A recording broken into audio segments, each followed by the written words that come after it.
নমস্কার, আমি সাগরিকা। সাগরিকা স্বাস্থ্য কথায় আপনাদের স্বাগত জানাই। ঠিকই দেখেছেন।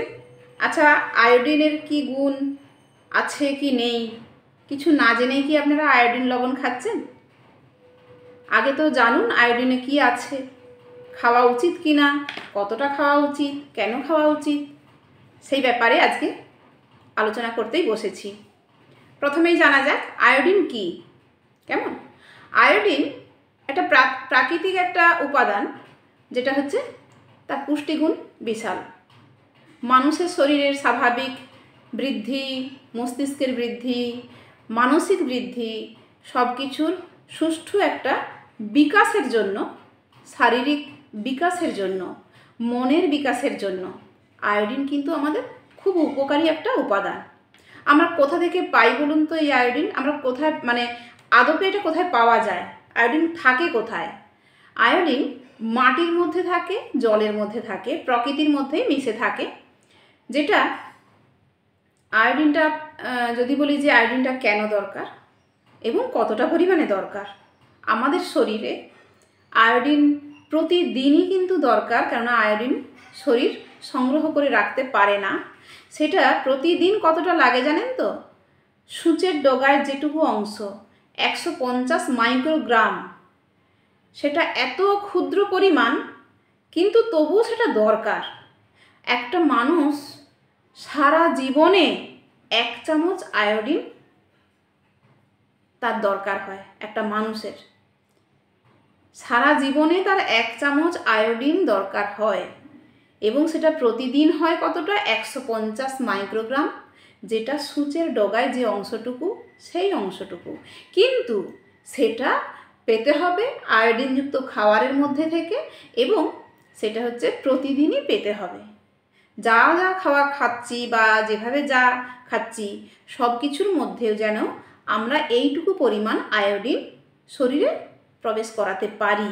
কেননা আয়োডিন কোনো সময় স্টোর হয়ে থাকতে পারে না, নষ্ট হয়ে যায়। এমনিতে ভাবুন, প্রকৃতির মধ্যে, মাটির মধ্যে এবং জলে আয়োডিন পাওয়া যায়। সেটা কি হয়? জলের স্রোতে ধোয়া হয়ে মাটিতে, ধরুন আয়োডিন আছে, জলের স্রোতে বৃষ্টিতে নদীর মধ্যে দিয়ে সমুদ্রে চলে যাচ্ছে, এবং সেই সমুদ্রে এই যে প্রচণ্ড সূর্যের তাপের ফলে কি হয়, সেটা বাষ্পীভূত হয়ে উবে যাচ্ছে। কেমন? আবার সেটা কি হয়, যখন বৃষ্টি হচ্ছে এবং তুষারপাত হচ্ছে, তখন সেটা আমাদের পৃথিবীতে আবার ফিরে আসছে, কিন্তু তার বেশিরভাগ অংশটাই নষ্ট হয়ে যায়। কিছু অংশ সেটা ফেরত আসে, কিন্তু ফেরত আসলেও যে মাটিতে আয়োডিনটা ধরা হয়ে থাকছে, সেই মাটিতে যে সমস্ত ফসল হচ্ছে, সেই ফসলগুলোর মধ্যে আয়োডিন প্রবেশ করছে, এবং সেই ফসলটা যদি আমরা খাই, তাহলে আমরা শরীরের মধ্যে আয়োডিনটা পাবো। তাহলে সমস্ত ফসলের, যে মাটিতে আয়োডিন নেই, যে মাটির মধ্যে আয়োডিনের অভাব আছে, সেই মাটিতে যত ফসল হচ্ছে তার মধ্যে কিন্তু আয়োডিনের ঘাটতি থেকে যাচ্ছে। ঠিক তো? তাহলে আয়োডিনের অভাব এই কারণেই হচ্ছে, যে মাটিতে যে ফসলটা হচ্ছে, সেই মাটিতে যদি আয়োডিন বেশি থাকে বা উপযুক্ত পরিমাণে থাকে, তাহলে সেই ফসলটা খেলে আমরা আয়োডিনটা শরীরের মধ্যে পাবো, আমাদের ঘাটতিটা পূরণ হবে। কিন্তু যদি সেই ফসলটার মধ্যে আয়োডিন না থাকে, সেই মাটির মধ্যে আয়োডিন না থাকে, তবে ফসলটা পাচ্ছে না, আর ফসলের মধ্যে আয়োডিনটা প্রবেশ করছে না, মানে আমরা শরীরের মধ্যে আয়োডিনটা পাচ্ছি না। আমাদের শরীরে তখন আয়োডিনের ঘাটতি হয়ে যাচ্ছে। তাহলে এই আয়োডিনটাকে আমাদের কি করতে হবে না, পেতে গেলে আয়োডিনযুক্ত খাবার খেতে হবে। সেই খাবারগুলোর মধ্যে ধরুন সামুদ্রিক মাছ খাওয়ার অভ্যেস করুন। সামুদ্রিক মাছের মধ্যে কিন্তু প্রচুর পরিমাণে আয়োডিন থাকে। কেননা বেশিরভাগ জল, মাটিতে এই যে বৃষ্টি হচ্ছে, মাটি ধসে যাচ্ছে, মাটি ক্ষয়ে যাচ্ছে, সব কিছু কিন্তু স্রোতে ভেসে চলে যাচ্ছে আয়োডিনটা সমুদ্রের মধ্যে। সমুদ্রের যে সমস্ত ফসল, সমুদ্রের ফসল বলতে তো আমরা মাছদেরকেই বুঝি, তো সেখানে কিন্তু আয়োডিনের পরিমাণ বেশি পরিমাণে আছে, মানে সাফিসিয়েন্ট, বরং বেশি। তাহলে সেটার কথা ভাববেন। আর হচ্ছে এই আয়োডিনের, যে ভাবছেন যে আয়োডিন আমি কেন খাবো, আমি কেন আয়োডিন খাবো, আমার আয়োডিন অভাব হলে কী বা হতে পারে সমস্যা, আমরা সবাই জানি না, আমাদেরকে জানতে হবে সেইগুলো। আয়োডিনের অভাবে মস্তিষ্কের এবং শরীরের সমস্ত গঠনের সমস্যা হয়, যেটা 3টে ভাগে যদি আমরা ভাগ করি কি কি মানে অভাবে কি হয়। গর্ভবতী অবস্থায় মায়ের যখন আয়োডিনের অভাব হচ্ছে, তার কি হচ্ছে, গর্ভপাত হয়ে যেতে পারে, মানে অ্যাবর্শন, স্টিল বার্থ, মৃত শিশু প্রসব করতে পারে, বা যে শিশু জন্মাচ্ছে সে বিকলাঙ্গ, পঙ্গু, খোঁড়া, বিভিন্ন রকমের সমস্যা হতে পারে। ঠিক আছে, এবার যে শিশু জন্মানোর পরে এই যে বাড়ন্ত বাচ্চাদের কেমন আয়োডিনের ঘাটতি যাতে না হয় সেই দিকটা আমাদেরকে খেয়াল রাখতে হয়। কেন খেয়াল রাখতে হয়? বাড়ন্ত বাচ্চাদের কি কি অসুবিধা হয় দেখুন। কানে কালা হতে পারে শিশু, বোবা হতে পারে, কথা বলতে অক্ষমতা, কানে শুনতে পাচ্ছে না, কালা। আচ্ছা, চোখে টেরা হতে পারে, ক্রিয়েটিনিজিন যেগুলো, এই যে জড়বুদ্ধি সম্পন্ন যে সমস্ত বাচ্চা, বেঁটে খাটো বামন বাচ্চা হতে পারে, শরীরে দুর্বল, রুগ্ন, অক্ষমতা দেখা দিতে পারে, এবং তার স্মরণশক্তি, স্মৃতিশক্তির অভাব হয়, ঘাটতি হয় শিশুদের, দুর্বল, রুগ্ন, এইগুলো হয়। কেমন? তারপরে গলগণ্ড বা থাইরয়েড জাতীয় জিনিসটা তো আছেই, তার সঙ্গে কিন্তু এগুলো আছে। শুধু যে শিশুদের হয়, মায়েদের হয় তা নয়। বয়স্ক লোকেদের আয়োডিনের ঘাটতিতে কি হয়? বয়স্ক লোকেদের আয়োডিনের ঘাটতিতে তাদের মনে রাখার ক্ষমতাটা কমে যায়, স্মৃতিশক্তিটা কমে যায়, স্থূলতা, বিশাল মোটাসোটা বিশাল হয়ে যায়। কেমন? তারপরে সঙ্গে থাকছে থাইরয়েড বা গলগণ্ড জাতীয় রোগটা। আমরা তো জানি থাইরয়েড রোগটা তো আয়োডিনের অভাবেই হয়, শুধু আমরা ওইটুকুই হয়তো জানি, কিন্তু তার সঙ্গে এই যে বিশাল মোটা হয়ে যাওয়া, স্থূলতা থাকছে, আর স্মৃতিভ্রংশ হচ্ছে বা মনে রাখার ক্ষমতা হারিয়ে যাচ্ছে, এই সবগুলো কিন্তু বয়স্কদের হয়। পশুদের মধ্যে কিন্তু আয়োডিনের অভাবজনিত কিছু দেখা যায়। সেগুলো কি বলুন তো? ধরুন ডিমের উৎপাদন কম হচ্ছে, মুরগি ডিম কম দিচ্ছে, ধরুন মাংস ততটা ঠিকমতো বাড়ছে না বা সুস্বাদু হচ্ছে না, পুষ্টি পাচ্ছে না, মাংসের গ্রোথ কম হচ্ছে।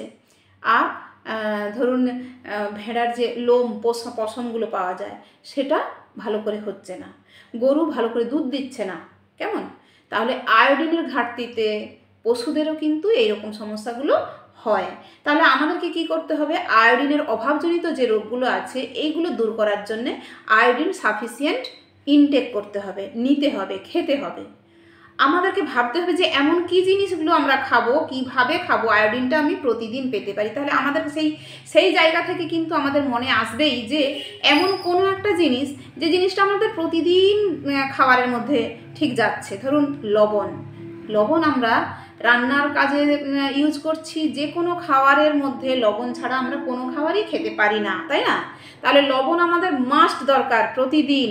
আর সেই বুদ্ধি খাটিয়েই কিন্তু লবণের সঙ্গে আয়োডিনটা মেশানোর ব্যবস্থা করা হয়েছে, যাতে আমরা আয়োডিনযুক্ত লবণ খাই, এবং আয়োডিনযুক্ত লবণ খেলে আমাদের শরীরে প্রতিদিনকার আয়োডিনের ঘাটতিটা পূরণ হয়। ঠিক আছে?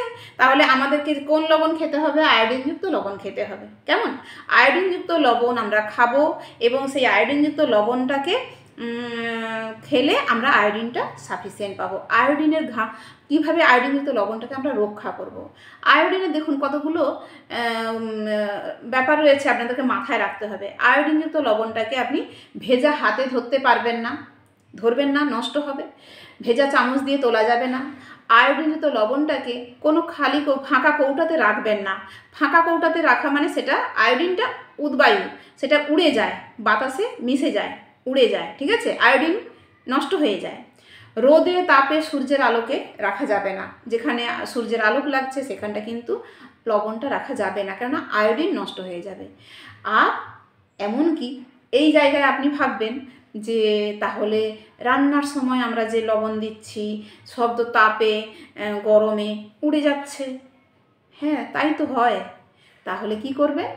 রান্নার সময় শেষ প্রান্তে, শেষের দিকে লবণ দিতে হবে। আপনি প্রথম থেকে যে কোনো খাবারে লবণ মাখিয়ে দিলেন, বা প্রথম থেকেই সবজি তুললেন, লবণ ছড়িয়ে নুন দিয়ে হলুদ দিয়ে আপনি ঢাকা দিয়ে দিলেন, আপনার এই গরমে, তাপে লবণের আয়োডিনটা নষ্ট হয়ে যায়। তাহলে চেষ্টা করতে হবে লবণটাকে একদম শেষ প্রান্তে, যখন আমরা রান্না প্রায় শেষ, যখন নামাবো, যত কম সময় ফোটানো যায়, যত কম সময় তাকে তাপ লাগানো যায়, সেটা আমাদেরকে ভাবতে হবে। কোনো ভেজা চামচ দিয়ে তুলে দিলাম, আয়োডিনটা নষ্ট হলো। ভেজা হাত দিয়ে হাত ধুচ্ছি, আবার ভেজা হাতে লবণ ছড়িয়ে দিচ্ছি, আয়োডিনটা নষ্ট হচ্ছে। লবণের কৌটোটা খুলে রেখেছি, আয়োডিনটা নষ্ট হচ্ছে। আমাদেরকে এগুলো বুঝতে হবে, কেমন? তাহলে এগুলো একটু মাথায় যদি আমরা রাখি, কিভাবে আমি আয়োডিনটা রক্ষা করব লবণের মধ্যে, সেটা আমাদেরকে মাথায় রাখতে হবে। এবারে ভাবুন যে আপনার ওই লবণটা আপনি বাড়িতে খাচ্ছেন, সেটার মধ্যে আয়োডিন আছে কিনা আপনি কি করে বুঝবেন? আপনার ওই লবণের প্যাকেটে দেখবেন হাসি মুখ একটা সূর্যের ছবি থাকে। যদি সেটা থাকে তাহলে ভাববেন এটা আয়োডিনযুক্ত লবণ, যে কোনো লবণ নয়। এমনি দোকানে পেতে বসা যে দোকানগুলো বস্তায় করে যে লবণগুলো বিক্রি হচ্ছে, সেগুলো খাবেন না। শুধু নুন খাওয়াটাই আমাদের কাজ নয়, শুধু টেস্টের জন্য লবণ, সোডিয়াম ক্লোরাইড গেল বা কিছু, সেটাও দরকার, ঠিক আছে, কিন্তু আয়োডিনযুক্ত লবণটা দরকার। আয়োডিনটা শরীরে বেশি করে দরকার, কেননা থাইরয়েড, গলগণ্ড শুধু একটা নামটাই আমরা জানি, কিন্তু তার সঙ্গে যত রকমের এই যে বোবা, কানা, কালা, টেরা বা বামন, জড়বুদ্ধি সম্পন্ন, এই সমস্ত রোগ ব্যাধি আমরা দেখি, সব কিন্তু আয়োডিনের অভাবেই হচ্ছে। তাহলে সেই কথাটা মাথায় রাখবেন। আর আপনার ভাতের পাতে আপনি যখন লবণ নিয়ে বসেছেন, একটুখানি লেবু নিংড়ে ফেলবেন, দেখবেন যদি লবণটার রঙটা চেঞ্জ হয়ে যায়, একটু বেগুনি ঘেঁষা বা একটু কালচে ঘেঁষা হয়ে যায়, তাহলে ভাববেন আপনার লবণে আয়োডিন রয়েছে। আমাদের আশা দিদিমণিদের কাছে কিট রয়েছে, কিছু ছোট ছোট 2-3টে বোতল শিশি রয়েছে, তার মধ্যে এক ধরনের লিকুইড আছে, যেটা ফোঁটা ফেললেই, লবণের উপরে ফেললেই সেটা বোঝা যায় আয়োডিন আছে কি নাই, কেমন? তাহলে আজকে আমরা আলোচনা করলাম সত্যি সত্যি আপনি আয়োডিনযুক্ত লবণ খাবেন কি না, কেন খাবেন, না খেলে কি হয়, এবং আপনার লবণে আয়োডিন আছে কি না আপনি জানবেন কিভাবে, সব ব্যাপারটাই আলোচনা করলাম।